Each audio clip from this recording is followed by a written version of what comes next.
ጊዜው እንደ አውሮፓውያን አቆጣጠር ኦገስት 24 2011 ነበር።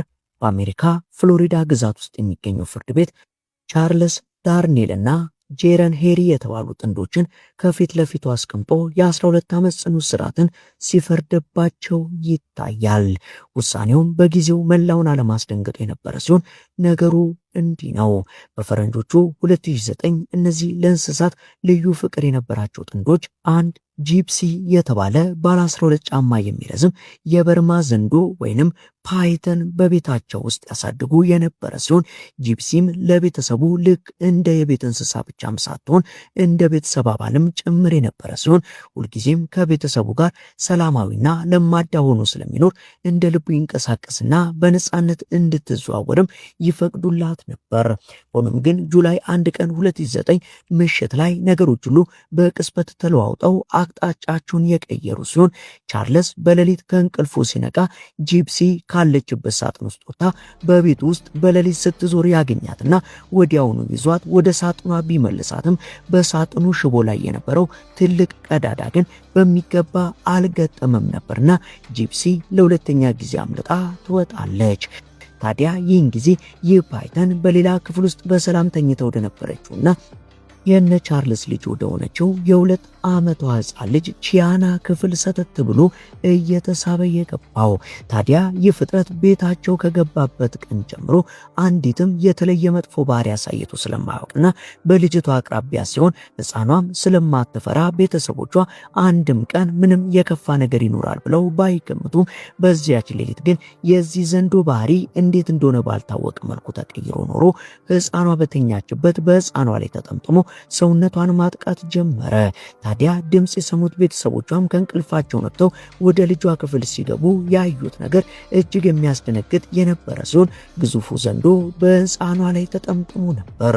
ወዲያውም ፖሊስና የሕክምና ባለሙያዎች ቢደርሱም በሚያሳዝን ሁኔታ ግን የሕፃኗን ሕይወት ማዳን አልተቻለም ነበርና ወዲያው ምርመራ የተከፈተ ሲሆን ምርመራው እንደሚያሳየው ከሆነም ቻርልስ ዘንዶዋን ለቀናት ያህል ምግብ እንዳልመገባት ያመነ ሲሆን ይህ ማለት ዘንዶዋ ክፉኛ ተርባ ስለነበር ወደ ሕፃኗ ክፍል ተጉዛ ይህንን ጥቃት ነገር እንዳደረሰች ታውቋል። ፍርድ ቤቱም ጥንዶቹን በከባድ ቸልተኝነት ወንጀል ጥፋተኛ በማለት የ12 ዓመት እስርን ፈርዶባቸዋል። አምስተኛ ማርክና ነፍሳቶቹ። ይህ የ30 ዓመቱ ማርክ ቮግል የተባለ ጀርመናዊ በሚያኖራቸው አደገኛ ነፍሳት ምክንያት ሕይወቱ በአጭሩ የተቀጨ ሲሆን ለዚህም ምክንያቱ ደግሞ በሚኖርበት አነስተኛ አፓርታማ ቤት ውስጥ ከ200 በላይ ሸረሪቶችን፣ እባቦችንና ሌሎች መርዛማ ነፍሳትን ያኖር ስለነበር ነው። ከነዚህ መካከል ደግሞ ብላክ ዊዶ በመባል የሚታወቀው የሸረሪት ዝርያ መርዛማነቱና በአደገኛነቱ የሚታወቅ ሲሆን ታዲያ የማርክ ድፍረትም አንድ ቀን ዋጋ እንደሚያስከፍለው እውን ነበርና የሆነ ቀን ላይ በዚህ ሸረሪት ይነደፋል። በሰዓቱም ለሕክምና እንኳን ጊዜ ሳይሰጠው እዛው ቤት ውስጥ እንዳለ ሕይወቱ አልፏል። ታዲያ የማርክ መጨረሻ በዚህ ብቻ አላበቃም ነበርና ነፍሳቱ ከሞተ በኋላ ሰውነቱን ለቀናት ይመገቡት የነበረ ሲሆን ፖሊሶች ሲደርሱ እጅግ አሳዛኝ በሆነ ሁኔታ ውስጥ አግኝተውታል። አራተኛ የዳን ብራንደን አሳዛኝ ፍጻሜ። ይህ ደግሞ በ2017 በእንግሊዝ ሃምፕሻየር ውስጥ የተፈጠረ ክስተት ሲሆን ዳን ብራንደን ለዱር አራዊትና ለየት ላሉ እንስሳት ከፍተኛ ፍቅር ስለነበረው በቤት ውስጥ ታይኒ የተባለ ግዙፍ የአፍሪካ ፓይተን ያሳደገ የነበረ ሲሆን ዳን ለዘንዶ ካለው ፍቅር የተነሳ በአንገቱና በትከሻው ላይ እንዲጠመጠም ይፈቅድለት ስለነበር ይህ ድርጊት ለዳን ተራና የለመደው ድርጊት ቢሆንም ነገር ግን አንዲት ቀን ላይ ዳን በቤት ውስጥ ሕይወቱ አልፎ ይገኛል። ታዲያ ፖሊስም ወዲያው ምርመራና ማጣራት የጀመረ ሲሆን ምርመራው እንደሚያሳየው ዳን የሞተው በአየር እጥረት ምክንያት ሲሆን ይህ 8 ጫማ ርዝመትና 25 ኪሎ የሚመዝን ዘንዶ በዳን አንገት ላይ ተጠምጥሞ በፈጠረው ከፍተኛ ግፊት ሳቢያ ዳን መተንፈስ አቅቶት ሕይወቱ እንዳለፈ የታወቀ ሲሆን ምናልባትም ዘንዶ ዳንን ለመግደል ፈልጎ ሳይሆን እንደ ጨዋታ ወይንም በተፈጥሯዊ የመጠምጠም ባህሪው ሳቢያ ያደረገው ሊሆን እንደሚችል ቢገመትም ዳን ለእንስሳው የነበረው ከመጠን ያለፈ መተማመን ለሞቱ ምክንያት ሆኗል። የዱር እንስሳት የቱንም ያህል ቢላመዱ ተፈጥሯዊ ባህሪያቸው ፈጽሞ እንደማይጠፋ ይህ ክስተት በቂ ማሳያ ሆኖ አልፏል። ሶስተኛ ቻርላናሽና ትራቪስ። ይህች ሴት ደግሞ ቻርላ ናሽ ትባላለች። ቻርላ ከልጅነቱ ጀምሮ ያሳደገችው ትራቪስ የተባለ ቺምፓንዚ የነበራት ሲሆን ልክ እንደ ልጇ ነበር የምታየው። ትራቪስም እጅግ ስልጡን ቺምፓንዚ ከመሆኑ የተነሳ ቲቪ የሚያይ መኪና መክፈት የሚችልና መብራት የሚያበራ የሰለጠነ ሲሆን በማርች 16 2009 ግን ይህ ሁሉ ሰላማዊ ግንኙነትና ለማዳነት በድንገት ተቀይሮ ቻርላ ጓደኛዋን ሳንድራን ለመጠየቅ ወደ ቤቷ በሄደችበት ወቅት ትራቪስ በድንገት ምክንያቱ በውል ባልታወቀ ምክንያት ጸባዩ ተቀይሮ ክፉኛ ተቆጥቶ በቻርላ ላይ ከፍተኛ ድንገታዊ ጥቃት ሰነዘረ። ሳንድራ ጓደኛዋን ለማዳን ብትሞክርም ስላልቻለች ፖሊስ ደውላ እባካችሁ ፍጠኑ ጓደኛዬን እያጠቃት ነው ስትል በለቅሶ ተማጸነች።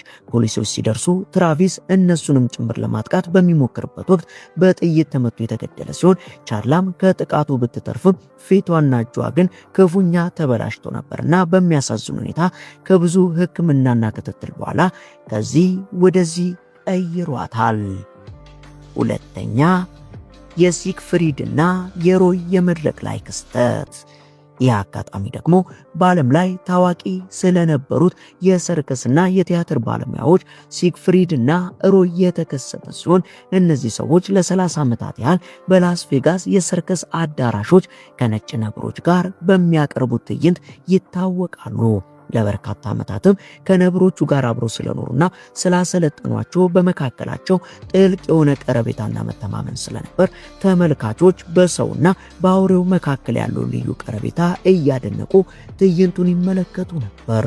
ይሁን እንጂ ኦክቶበር 3 ቀን 2003 ይህ እምነት በአንድ ጀንበር የፈረሰ ሲሆን በሺዎች የሚቆጠሩ ተመልካቾች ባሉበት ትርኢት ላይ ለወትሮ በተረጋጋና በታዛዥነት ያገለግል የነበረው ሞንቴክሮ የተባለው ነጭ ነብር በዚያች ምሽት ግን ባህሪው ተለወጠ። በዚህም ታዲያ መጀመሪያ ላይ የመረበሽ ምልክቶችን በማሳየቱ ሮይ ነብሩን ለማረጋጋት ቢሞክርም ሞንቴክሮ ግን ድንገት የሮይን አንገት በመያዝ ከመድረክ ጎትቶ አወጣው። በመድረኩ ላይ በነበሩት የጥበቃ አባላትና ሰልጣኞች ከፍተኛ ትግል ሮይን ሊያተርፉት የቻሉ ሲሆን የመድረክና የሰርከስ ሕይወቱ ግን በዚያው ሊያከትም ችሏል። ሮይ ከቆይታ በኋላ ሲናገር ጥፋቱ የነብሩ ሳይሆን የኔ ነው፣ የነብሩን የሰውነት ምልክቶችና ጭንቀት መረዳት ተስኖኝ ነበር ሲል ስለ ሁኔታው ያስረዳ ሲሆን ምንም እንኳን ሮይ እስከ ሕይወቱ ፍጻሜ ድረስ ለነብሮቹ ያለውን ፍቅር ቢገልጽም ይህ ክስተት ግን የዱር አራዊት ተፈጥሯዊ ባህሪ በአንዲት ቅጽበት ሊቀሰቀስ እንደሚችል ለዓለም ያሳየ ትልቅ ትምህርት ነበር። አንደኛ የማይክና የአንበሳው። የመጨረሻው ታሪካችን ደግሞ በደቡብ አፍሪካ የአራዊት መጠለያ ውስጥ የሚወስደን ሲሆን በ2018 የተከሰተው ይህ የማይክ ሀጅ አሳዛኝ አጋጣሚ የብዙዎችን ልብ የነካ ሲሆን የ72 ዓመቱ ማይክ ሳባ የተባለ አንበሳን ከልጅነቱ ጀምሮ በጠርሙስ ወተት እያጠባ ያሳደገውና እንደ ልጁ የሚያየው የነበረ ሲሆን ሳባና ማይክ ልዩ ትስስር ነበራቸው። ወዳጆች ቢሆኑም አንዲት አጋጣሚ ግን ሁለቱንም አለያይታቸዋለች። ታዲያ በአንድ ወቅት ማይክ ቱሪስቶችን በማስጎብኘት ላይ ሳለ አንድ ስህተት የተፈጠረ ሲሆን አንበሳው በአቅራቢያው መኖሩን ሳያረጋግጥ ማይክ ከመኪናው ሲወርድ በዚያች ቅጽበት ሳባ ተፈጥሯዊ የአደን ባህሪው ተቀስቅሶበት ነበርና በማይክ ላይ ድንገተኛ ጥቃት ይሰነዝርበታል። በሰዓቱ አንበሳው ማይክን በመያዝ ወደ ጫካው እየጎተተ የወሰደው ሲሆን ቱሪስቶቹ በድንጋጤ ድርጊቱን በቪዲዮ ሲቀርጹ፣ ጠባቂዎች ደግሞ ማይክን ለማዳን ሲሉ የሚወዱትን አንበሳ በጥይት ለመግደል ይገደዳሉ። ማይክ በከባድ ሁኔታ ውስጥ ገብቶ መትረፍ ቢችልም ለዓመታት በፍቅር ያሳደገውን አንበሳ በማጣቱና በደረሰበት ጉዳት ከፍተኛ ሐዘን ውስጥ ገብቶ ነበር።